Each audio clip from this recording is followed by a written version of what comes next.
So now we're going to switch gears and we will turn to the ventricular arrhythmias. And I'll start with a few pre-talk questions. The first one is this of a 63-year-old man with a history of myocardial infarction. His blood pressure is 135/77. He's alert and he's complaining of palpitations. You recommend IV verapamil, oral metoprolol, IV lidocaine, or immediate cardioversion.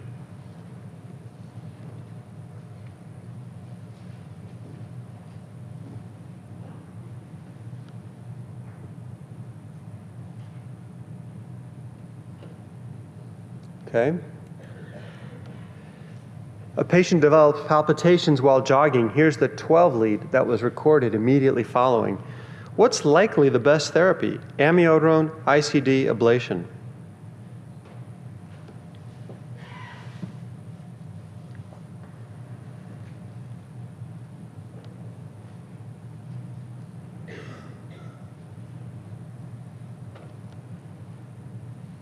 Okay.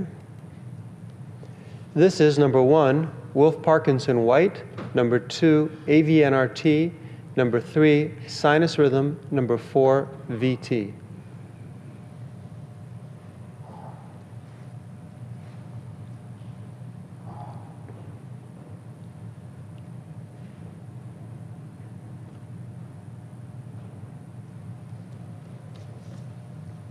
Okay.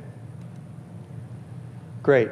Now we have specific learning objectives, but I'm going to distill it down. I think there will be exactly 3 things at the end of this talk that everyone will be completely comfortable with. Number 1, I will reinforce the ECG of VT versus SVT. Number 2, there will be exactly 2 ECGs that I will highlight that will be really important to recognize for specific types of VT that, because they're treated uniquely, you don't give them ICDs and they're important to recognize. We'll go through them, and here we go. We're going to start with the differentiation. There are a number of causes of a wide complex tachycardia, things that cause the ventricles to take more time to depolarize than usual. Ventricular tachycardia is number 1. If you have a pre-existing bundle branch and you develop SVT, it'll be a wide complex tachycardia. The easiest solution to diagnosing that, of course, is having an old ECG. If you have SVT with aberrancy that Chris touched on, and I will also review, then you'll also get a wide complex tachycardia, but it will look different than a VT wide complex tachycardia. And then Wolff-Parkinson-White that we heard about. And then there are 2 others to think about.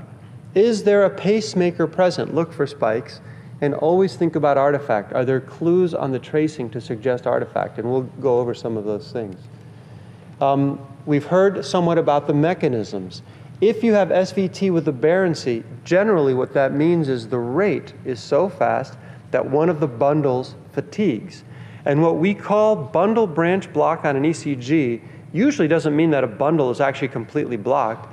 It just means it's so much slower than the other bundle that essentially one bundle races all the way down, and then there's slow transeptal conduction to the other area of the heart, which doesn't have the benefit of traveling on the His-Purkinje system, the heart's own superhighway. So those impulses are traveling down neighborhood roads and they take a long time, so the QRS is wider. VT, on the other hand, is actually starting in, most of the time, in myocardial tissue.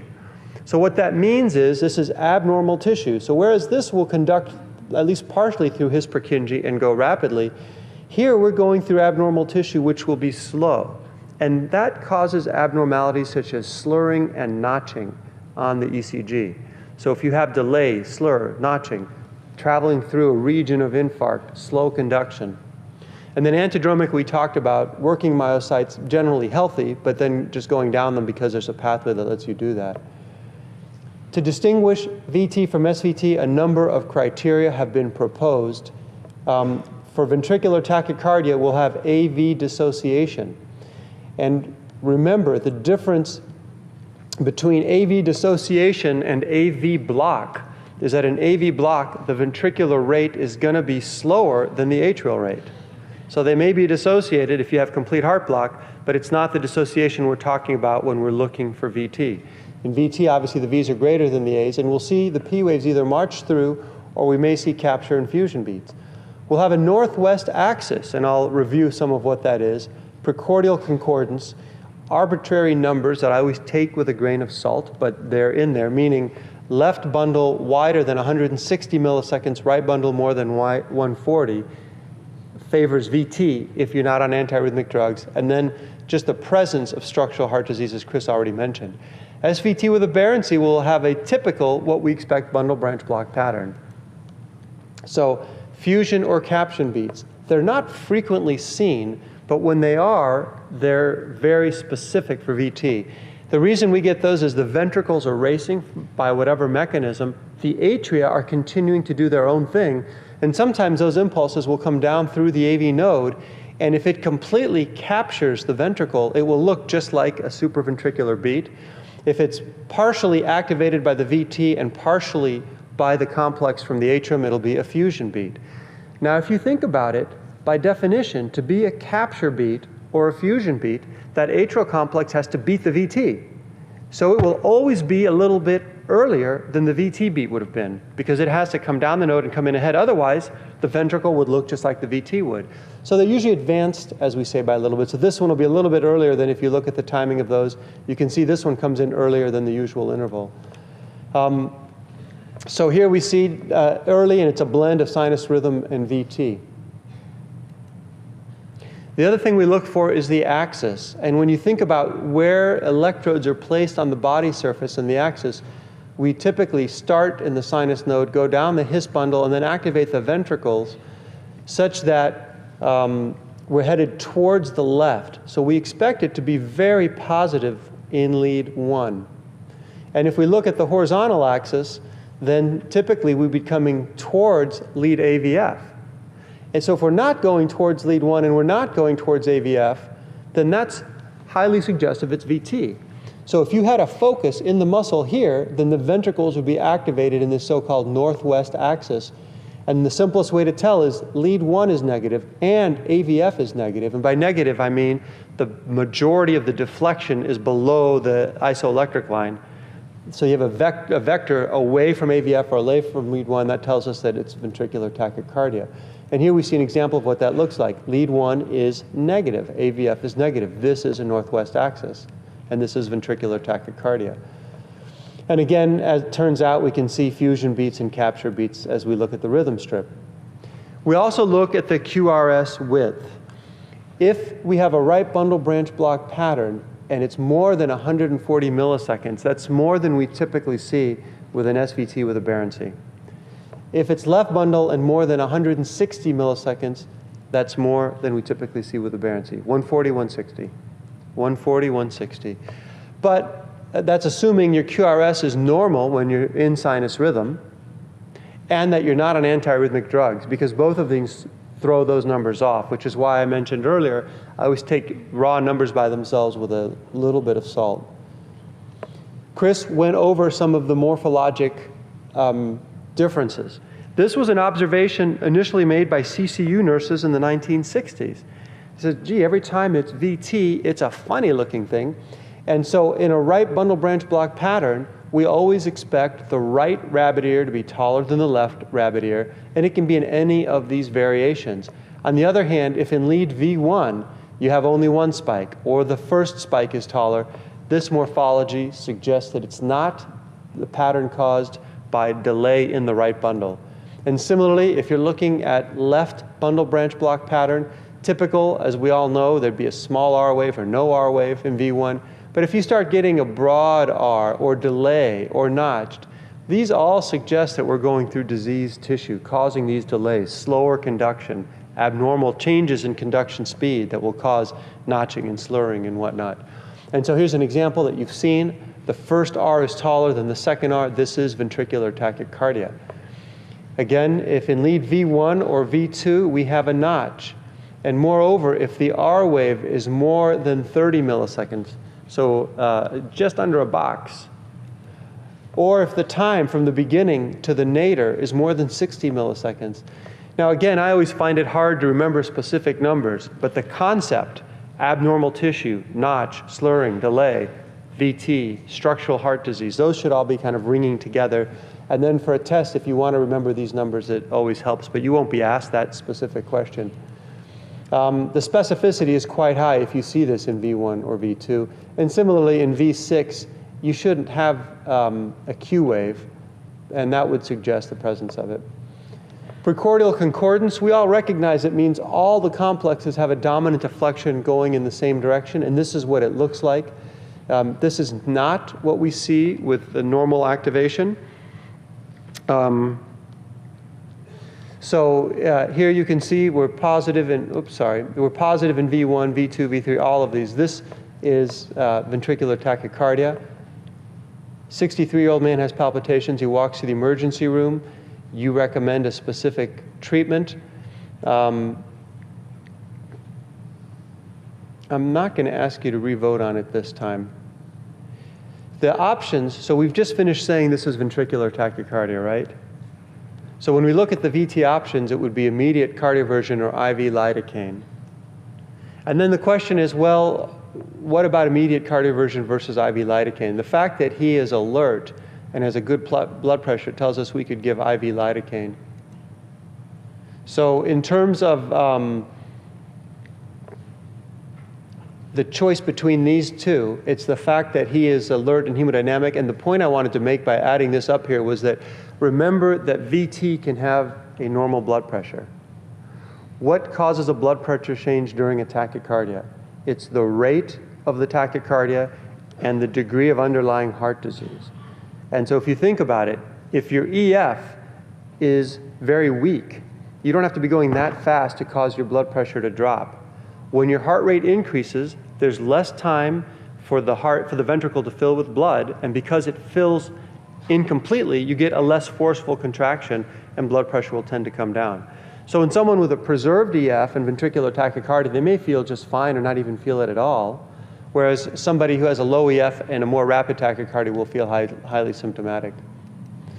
And so here this highlights the presence of precordial concordance, and that's why, as I mentioned, IV lidocaine would be the choice. So the key points: prior MI or heart disease, if yes, there's a high likelihood of ventricular tachycardia, and VT can be well tolerated. What are some of the great myths, mistakes to avoid of wide complex tachycardia? Well, I just finished, I think, hitting this over the head, but hemodynamically stable wide complex tachycardia is SVT with aberrancy. That's false. Blood pressure does not diagnose the mechanism of arrhythmia. It's a function of autonomic tone, rate, and ventricular function. Irregular wide complex tachycardia cannot be VT. This also is false. The best example is polymorphic VT, but you can get variability, particularly if antiarrhythmic drugs are on board, changing circuits, other mechanisms. Fast wide complex tachycardia is probably SVT. False. The rate does not determine the mechanism. Prolonged duration means it's SVT. False. Wide complex tachycardia in a young patient with structurally normal heart cannot be VT. Also false. We'll have 2 ECGs to show you that you'll remember. And verapamil is useful as a diagnostic therapeutic aid. False. Why? It sticks around too long and it lowers blood pressure. And you may turn a tolerable situation into one that you've got hemodynamic collapse. Don't give verapamil unless you know what it is. If you want to give something, adenosine goes away in seconds. So, a 50-year-old woman with long-standing hypertension and a history of migraine is hospitalized for cardiac monitoring after an episode of near syncope without associated palpitations. She is active and exercises regularly with no symptoms or limitations. There's no family history of syncope, seizure, or sudden death. She has controlled hypertension. Physical exam is normal except for resting bradycardia. A stress echo was normal recently. You are called to assess after the following rhythm strip was obtained. What will you do next? A, electrophysiology study with isoproterenol to assess for RVOT tachycardia. B, proceed to ICD implantation. C, recommend coronary angiogram with acetylcholine challenge. D, reassure her no invasive testing is needed. E, obtain blood for genetic analysis of CPVT.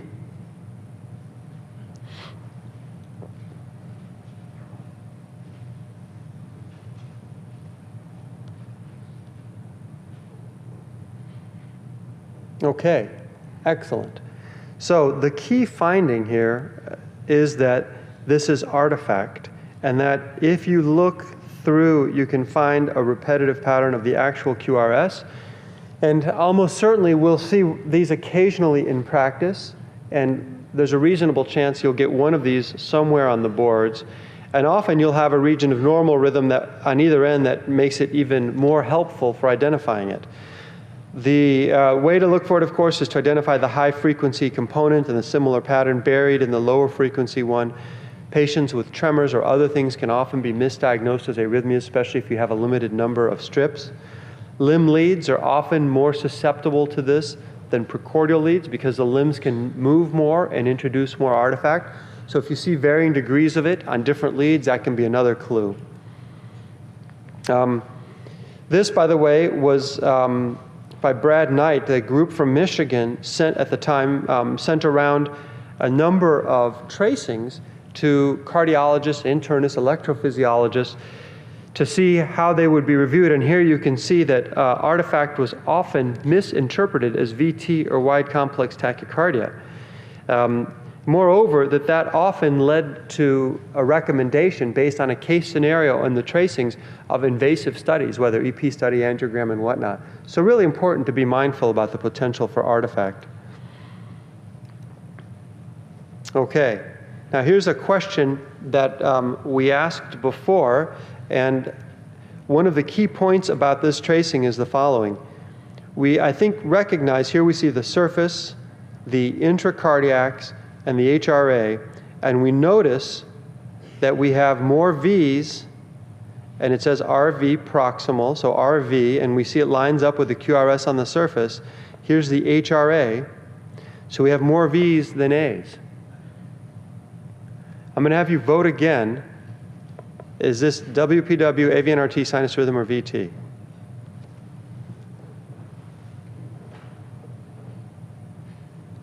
And then I'll go over why this one is a little bit tricky. Great. More V's than A's for cardiology boards is VT. More V's than A's for cardiology boards is VT. Now, why is this one a little tricky? Some of you probably looked at the Hiss bundle recording. So here, the catheter is sitting right at the tricuspid valve where the septal leaflet and anterior leaflet come together, where it can record A, Hiss potential, and V. And there's a Hiss bundle in front of each of these, right? So you kind of say, well, gee, shouldn't that mean it's SVT? Well, again, here are the V's, here are the A's, and this is the coronary sinus where we see the sharp deflections of the A's, and here are the V's through there. And there is this bundle branch re-entry VT. It's the one kind of VT that actually uses the bundles for re-entry. And because of that, each time you come around, you'll get a deflection by the Hiss, and you characteristically will have a Hiss in front of it. And the way you'll differentiate this, if you see a Hiss in front of every V for the purpose of cardiology boards, and again, this is discussed in depth in our online module in the portal, then if you have the same number of A's and V's, it's SVT, but if you have more V's than A's, it would be this one uncommon form of VT. And that's all I'm going to say about that one. This is one of the two 12-lead ECGs that I wanted you to recognize. This is a patient who is jogging and who has a ventricular tachycardia. I won't ask you the question. That is coming from the right ventricular outflow tract. And how will we recognize it? Well, first, you'll notice that all of the upstrokes are very brisk. There is no slurring. This is a normal myocardium. The signals propagate very quickly. Second, we'll recognize that these are all very positive in 2, 3, and AVF. These are coming from high in the heart and following the principle that a wavefront that propagates towards an electrode is positive. As expected, they're always going to be bolt upright in 2, 3, and AVF. Positive in 2, 3, and AVF, outflow tract tachycardia, we're immediately thinking we could probably ablate this. And then when it's from the RVOT, it is left bundle in morphology, again following that basic concept. If you're starting in the right ventricle, either because you have the left bundle blocked or you have VT from the right ventricle, then you have this left bundle morphology. Left bundle morphology, activation starting in the right ventricle.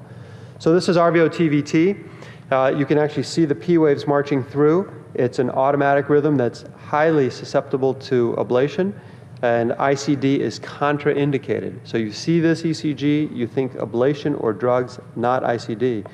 There's actually a spectrum of the outflow tract VTs, and I do want to make one point. While historically the RVOT was the first to be described, it can also come from the left ventricular outflow.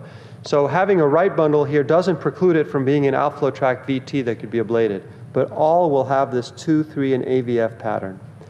So it can be frequent PVCs, repetitive non-sustained VT, or it can be paroxysmal monomorphic ventricular tachycardia. The heart will be structurally normal unless there's a PVC-induced cardiomyopathy, and I'll talk more about that in a minute. You may get VT and non-sustained VT during the cool-down period of an exercise test. Women may notice it in correlation to the menstrual cycle. These are low risk, good outcome we treat with ablation or drugs. The best option here is ablation. And remember, we think medication or ablation, not ICD, when we see this pattern. Next case. This is a 23-year-old medical student with an irregular pulse and an ejection fraction of 35%. Now, when we look at this ECG, one of the most common findings we see, or one of the most striking findings we see here, is that they're PVCs and that the PVCs all look the same. So we just finished talking about cardiomyopathy from supraventricular tachycardias.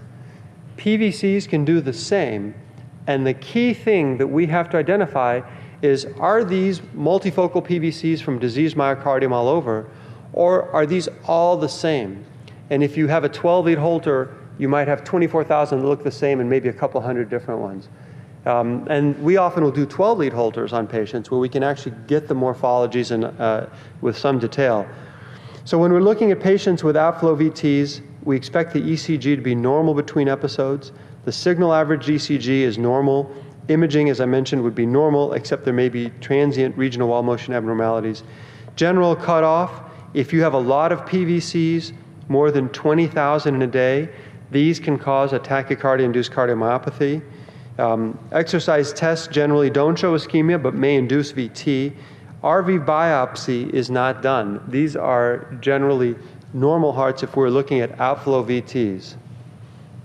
When do we treat PVCs in this setting? Someone has outflow PVCs, you see it on a Holter, you see it on an ECG. Should you do anything about it? Medicines, ablation. Well, the three questions that I always ask when I see a patient like that. One, is the patient having symptoms? If they're feeling miserable every time they have one of these, and if it's happening 10,000 times a day, 15,000 times a day, and all the PVCs look the same, an ablation catheter has a 90-95% chance of making them go away. Treatment is a reasonable option.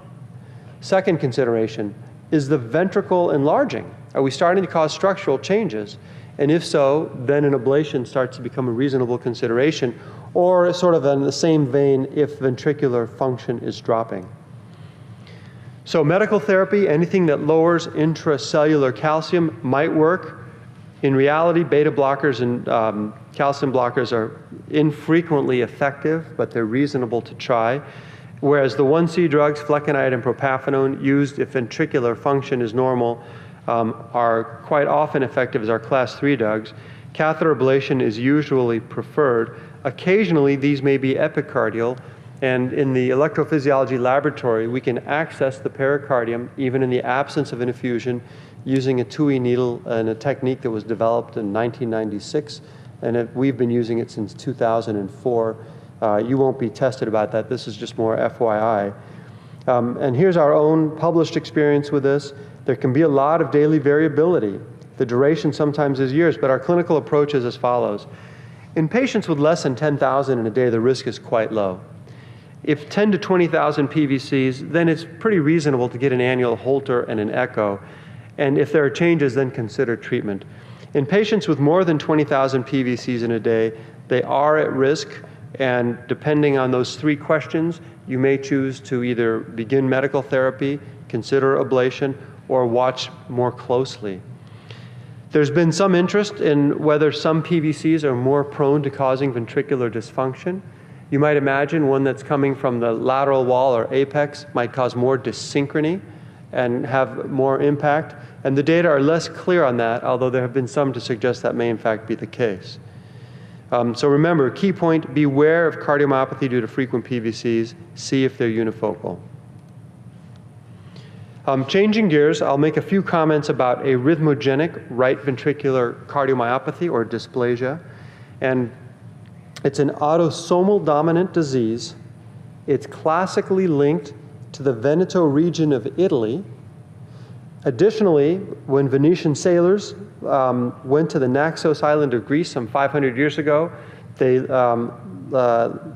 in this more smaller population, there became a version of it, Naxos disease, characterized by woolly hair and palmar plantar keratoderma, so thick palms and soles and dark woolly hair. And when you think about it, what's happening is all of these are diseases of the desmosome, of cell-to-cell connections. And as these connections break down, you start to get death of cells, and you get replacement of, in the case of the heart, working myocytes with fibrotic tissue and with adipocytes. So when you look at this gross specimen, you can see that the right ventricle is replaced with fat and with fibrous tissue, and you don't have nearly as many myocytes as you do looking at the left ventricle.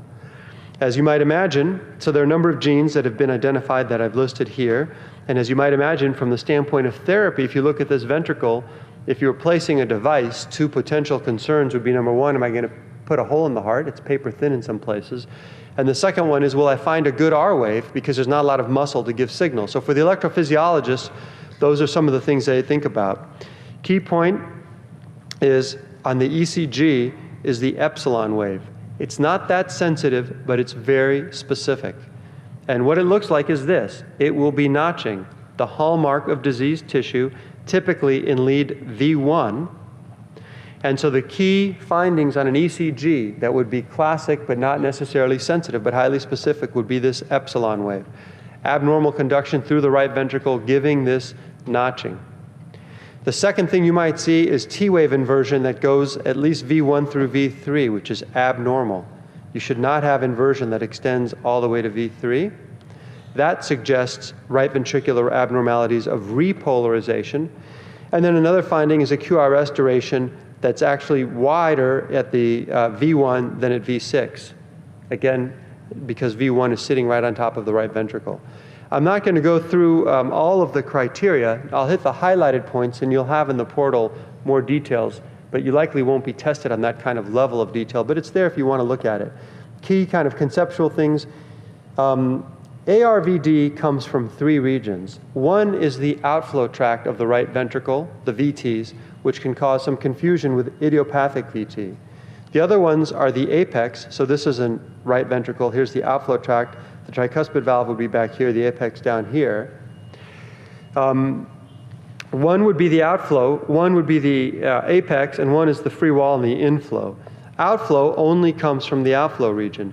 So if you look at the two of them, with idiopathic VT, you expect a normal ECG during sinus rhythm. With ARVD, it's abnormal 60% of the time by 5 years.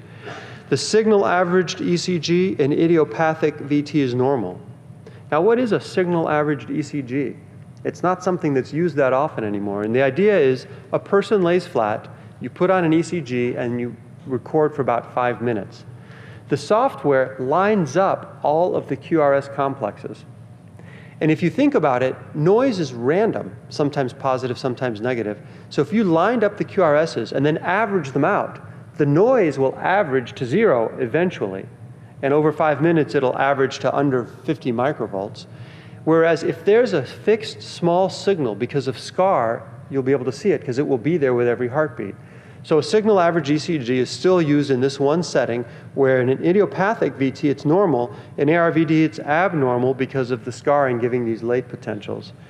MRI and CT are both useful, and you see, as many of you know quite well who are imagers, the fat, the diverticula, the structural changes.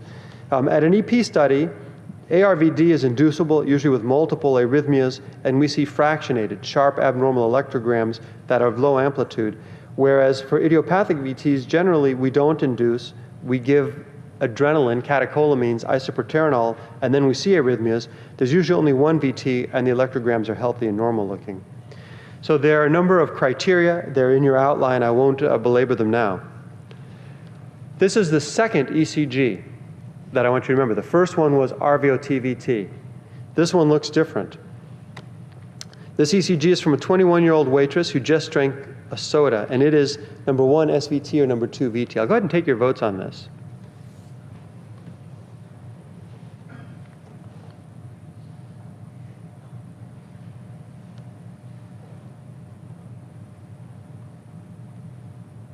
Okay. So the correct answer is ventricular tachycardia. And I put it up here as a question because it's a bit of a tricky one, and it's tricky because it looks somewhat skinny. And so we think, boy, what is it? But I'll point out that if we look at the criteria, first of all, you don't have it in front of you to measure it. But if I told you it was more than 120 milliseconds, this certainly does not look like an aberrant pattern, right? It's got the with SVT with aberrancy, that is, we have only one rather than two. And for aberrancy, we expect the second one to be taller than the first one. If we only have one, we call it VT. And this is a fascicular ventricular tachycardia. And it comes from the fascicles of the left ventricle, and it occurs in a normal heart. So because it comes from the fascicles of the left ventricle, it is right bundle in morphology. As we've talked about before, if during sinus rhythm you have a right bundle branch block, the left ventricle is activated first, so we get a propagation from the left ventricle in the back of the chest towards the front, and we get a right bundle branch block pattern. VT coming from the left ventricle is right bundle branch block. Now, because this uses the fascicular system, it's right on the heart's superhighway, so it conducts quickly, so the QRS isn't as wide as it is in most VTs. But it will always be right bundle, and because it most commonly comes from the posterior fascicle, it will almost look like a left anterior hemiblock. So it'll be negative in 2, 3, and F. It'll be right bundle, but it'll go negative laterally, and you know how you get deep S waves if you have a left anterior hemiblock? Because if you have a left anterior hemiblock, you exit the left posterior fascicle just like you do during this ventricular tachycardia. So this is the pattern to remember. Narrowish VT, right bundle, negative in 2, 3, and F, going from right bundle and having deep S waves in the lateral precordium. Medication or ablation, not an ICD. So clinical characteristics, young, most men more common than women. Most commonly it'll be right bundle with the superior axis. Often catecholamines will bring it on. And for those of you who are imagers, it's been associated with the false tendon in the left ventricle. And the thought is that that false tendon may actually be causing mechanical traction and triggering it, although in some specimens, his Purkinje tissue has been found in that false tendon, and it may be part of the circuit in some patients. So think about false tendon in association with that ventricular tachycardia. Verapamil tends to be effective. In fact, the other names for fascicular ventricular tachycardia are verapamil sensitive ventricular tachycardia, and for those of you who like other nomenclature, Bellhassen's ventricular tachycardia, for the physician who first described it. Not effective are all these other agents. Rarely used are antiarrhythmic drugs. Ablation, it tends to be quite effective. When we put a catheter in the heart, the classic finding is that we will, in fact, see these potentials from the His-Purkinje system before each VT complex. Okay, changing gears a little bit. A 73-year-old woman presents with 2 hours of chest pain, and this ECG is obtained. I'll show it to you in a second. After successful defibrillation and PTCA of an occluded RCA, the patient does well. Ejection fraction is 45%. Before discharge, the patient should go EP study, get an ICD, or no other EP procedures. Here's the tracing.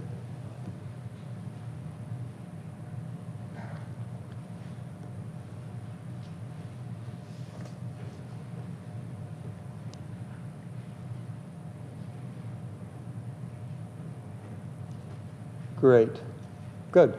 So this, of course, is in the setting of acute ischemia. It's a polymorphic arrhythmia. You can see the elevation in leads 2 and 3 here. And in this setting, in acute ischemic arrhythmia, There is no indication for an additional EP procedure.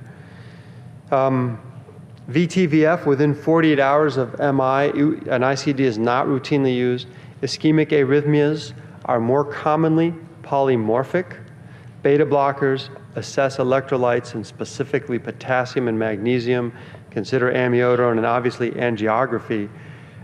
In contrast, late after an MI, we typically get fast monomorphic VT. Those are the ones we're typically treating with our ICDs. When you look at all the post-MI ICD studies, then these are generally for fixed scar reentrant ventricular tachycardia. Now for this appropriate management, I've highlighted everything outside of device therapy. I have a few slides that are summary slides for you to review that will be the recommendations for when ICDs are used essentially for arrhythmias. Because this is going to be covered in a later talk, I'm really just going to hit the highlights now, and you'll hear more about it again, and you'll have this to look at. But general rule of thumb, first, everyone agrees ICDs are indicated in patients with cardiac arrest due to VF or VT. If you've died once, you get a device. If you have sustained VT and structural heart disease, it's a class 1 indication. Even if your blood pressure is good, even if it's one where someone might try to, where you can suppress it with drugs or other things, I want to underline structural heart disease. That means the two that I showed you, outflow tract VTs and fascicular VTs, are not included here. Those two ECGs do not get ICDs. But if you have structural heart disease and VT, previous myocardial infarction, dilated cardiomyopathy, and others, an ICD is indicated. If you have syncope and you don't know why, and you have an inducible arrhythmia, then you get an ICD. For primary prevention ICDs, now these are patients who, by primary prevention, we mean they've not had an arrhythmic event.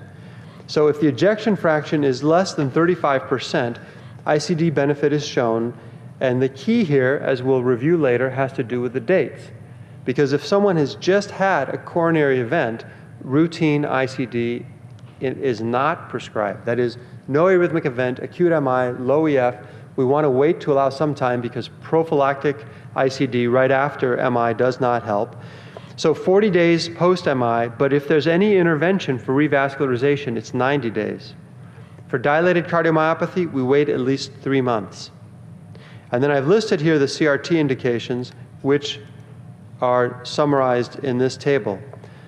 Class 3 or ambulatory class 4 QRS, and we look to see if there's a wide QRS, more than 150, then we don't really care whether it's right or left bundle in terms of whether you can consider ICD in patients who have, CRT, excuse me, who have class 3 ambulatory class 4. Whereas for class 1, we want left bundle that's very wide. Now I realize I'm going over all this very quickly only because it's going to be covered in a different objective. It's important, so I want you to have these graphs, but it will be covered again. What are the board pearls? Recognize the two idiopathic VTs, RVOT VT and fascicular VT. Idiopathic VTs are not treated with ICD, use drugs or ablation.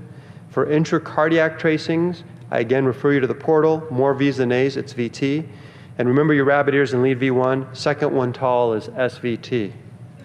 Now I think we have about 15-20 minutes before we'll break for lunch. I have a series of questions, and we'll see whether we can work through all of them or not, and if not, you'll have the answers with your material. So let's start. A 75-year-old man is brought to the emergency room after a syncopal episode preceded by rapid heartbeat. He had acute myocardial infarction a year ago and has been treated for congestive heart failure and paroxysmal atrial fibrillation, which has been controlled with amiodarone. There's been no change in his medications. That include amiodarone, atenolol, furosemide, lisinopril, baby aspirin, and warfarin. He is alert with mild shortness of breath but no chest discomfort. His blood pressure is 90/60, his pulse is 130, JVP is elevated, and there are crackles a third up the lung fields. The following ECG was obtained, and you can see it up there. what will be the drug of choice in this situation? Intravenous metoprolol, 5 milligrams at 5-minute intervals times 3. Intravenous lidocaine, 100 followed by 2 milligram per minute. Intravenous adenosine, 18 milligram bolus. Intravenous verapamil, 10 milligrams, or no treatment is needed.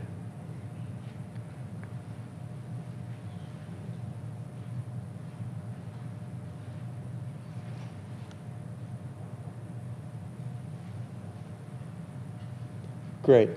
So the majority recognized that this is ventricular tachycardia.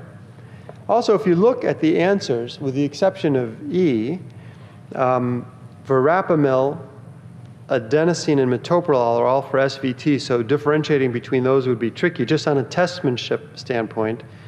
Some may have struggled with wondering when you're looking at this whether it's wide enough to be, but I think, and it's also hard when these are flying up, but we see an atypical right bundle branch block, and the QRS is more than 140 milliseconds. We have positive, now I would take this with a little bit of a grain of salt, especially because the patient has been on amiodarone, right? But we do have an atypical right bundle, and we also notice that we have positive concordance. All the QRSs are positive. And then you probably didn't have enough time to really dig into it, but if you dig through there, you can see P waves that are marching through, and there's AV dissociation. So this is ventricular tachycardia. One of the things to think about is that when patients are on amiodarone or other antiarrhythmic drugs, if they develop arrhythmia, it will likely be slowed by the VT and thus be better tolerated.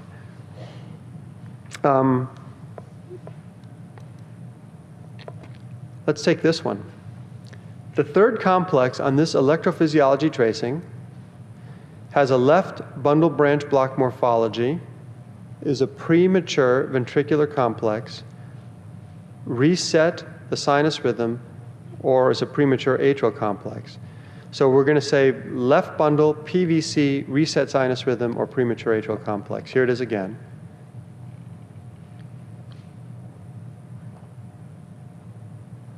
And I'll go back to the options. Actually, you have them up there.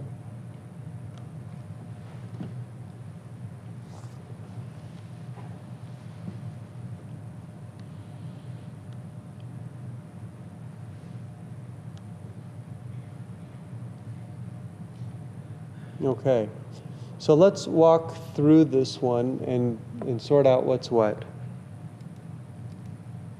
It is a PVC. And let's just start by looking at the surface. When we have an EP tracing, here you can see a second, and so then these are 100 milliseconds. And we can see that it looks like this is going to, I mean, if we put calipers from here up to here, these look wide to begin with, right? If we look at this, so we'd say, boy, this looks like a P wave, QRS, T wave, funny looking beat. P wave, QRS, T wave, P wave, QRS, T wave. So this looks like sinus rhythm with a funny looking beat. We then, after we look at the surface that we're more familiar with, drop our eyes down. HRA should tell us what's happening in the atrium. We thought this might be a P wave, and sure enough, here's atrial activation right under the P wave. And it looks like we have sinus rhythm that's marching through, right? And certainly where we said there was a P wave, we're seeing this activation. Here we have a His bundle electrogram, which is straddling the annulus. So it sees the atrial activity come through, and then when the signal goes through the AV node, it's going through calcium channel conductance, it moves more slowly, it's invisible to our recording, and we actually don't see it till it comes out the other end where we get a His bundle deflection. The signal then goes down the bundles, and then only when it comes back up to the myocardium do we actually get the V recorded by this catheter at the annulus. So a typical tracing here is AHV, AHV, AHV. This funny looking beat, notice that in V1 it's positive, so it's right bundle, not left bundle. We had no early atrial beat ahead of it, so it can't be a PAC. We don't have a His, and so this is a PVC that has a right bundle morphology, so that tells us it's coming from the left ventricle. And in terms of resetting the sinus rhythm, then that would mean that it would come in, it would advance one of the A's and change the sinus rhythm, and there was no change at all in the sinus rhythm. Okay. Next, a 63-year-old woman comes to the emergency department with palpitations and wide complex tachycardia shown below. Blood pressure is 102/65. She has no other complaints. What is the likely therapy the emergency room physician did not give in this situation? So again, this question will cover some good material, but it's not in the format you'll see on the boards. Which is the therapy the physician did not give in this situation? Metoprolol, adenosine, lidocaine, carotid sinus massage, or verapamil? I'll put this up so you can see the ECG.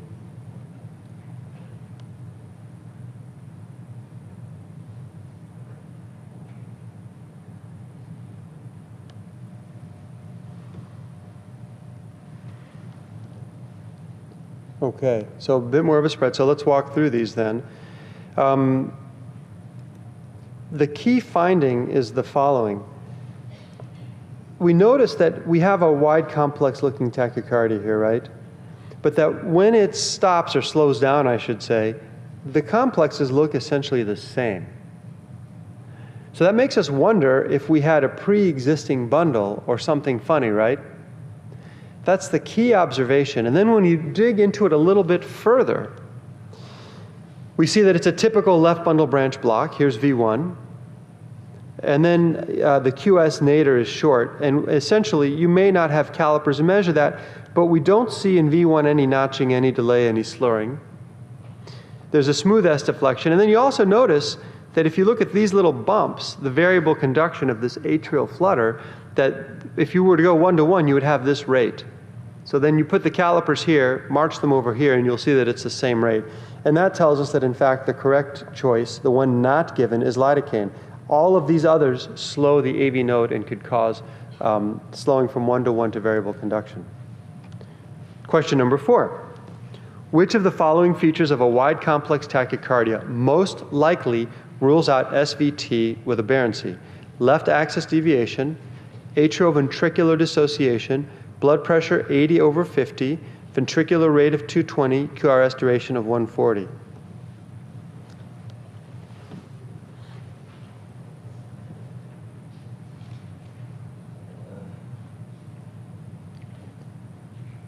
Excellent.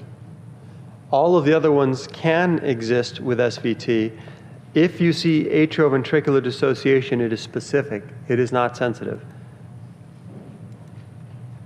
Number 6, in each of the following patients, an ICD implantation should be considered except A, non-sustained VT 18 weeks after MI in a patient with a left ventricular ejection fraction of 15%, B, syncope with hemodynamically unstable VT, C, right ventricular outflow tract tachycardia, D, multiple morphologies of VT inducible at EP study, E, no inducible arrhythmias on EP study with clinically documented sustained VT in a patient with dilated cardiomyopathy.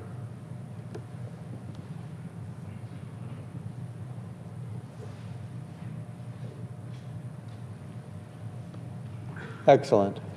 Good. So RVOT, and the other one to remember is fascicular VT, no ICD. Important to point out is that here we're talking about a patient with a persistent low EF, and we know that they're far enough out from their AMI. We went over the intervals of 3 months if you've done an intervention, 40 days if you've done no intervention. The other thing to point out is that in someone with a dilated cardiomyopathy and clinical VT, the EP study is not particularly predictive, and in general, we would look at ejection fraction. Question number 7. Which of the following arrhythmia is most likely to respond to intravenously administered verapamil? A, left bundle branch morphology VT in a patient with arrhythmogenic right ventricular cardiomyopathy. B, bundle branch reentry ventricular tachycardia. C, idiopathic fascicular left ventricular tachycardia. D, VT in a patient with hypertrophic cardiomyopathy. E, VT in a patient with prior myocardial infarction.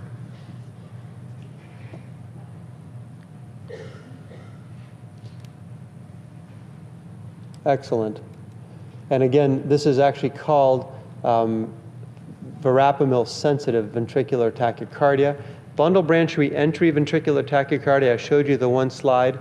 The treatment for the ventricular tachycardia is actually ablation of the right bundle, and that disrupts the reentrant circuit.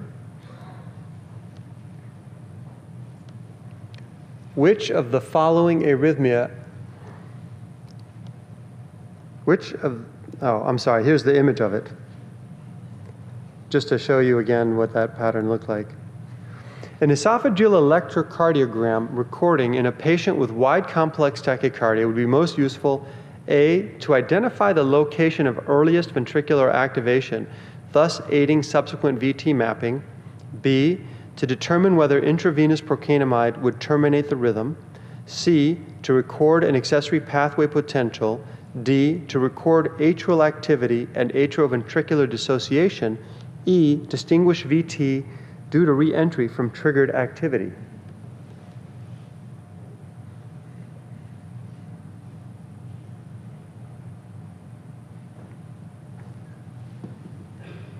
Great. So again, when we put down an esophageal electrode, the esophagus is immediately behind the left atrium, and we're getting good left atrial deflections. So it would not help us in identifying the earliest ventricular activation. It's not near the ventricle, so it doesn't help with that mapping. It also would not help us determine really whether a drug would have an effect. Accessory pathway potentials can be recorded. By definition, an accessory pathway can be recorded, but not from an esophageal probe. So by definition, an accessory pathway is on the annulus between the atrium and the ventricle. So you specifically have to steer a catheter to the annulus where you can detect an accessory pathway potential. And question 9. All of the following tachycardia can be easily ablated by radiofrequency ablation except A, quinidine-induced torsade de pointe, B, bundle branch reentry ventricular tachycardia, C, idiopathic left ventricular tachycardia, D, right ventricular outflow tract tachycardia, E, ventricular tachycardia with reentrant circuit involving the mitral isthmus between scarred myocardium and mitral valve annulus.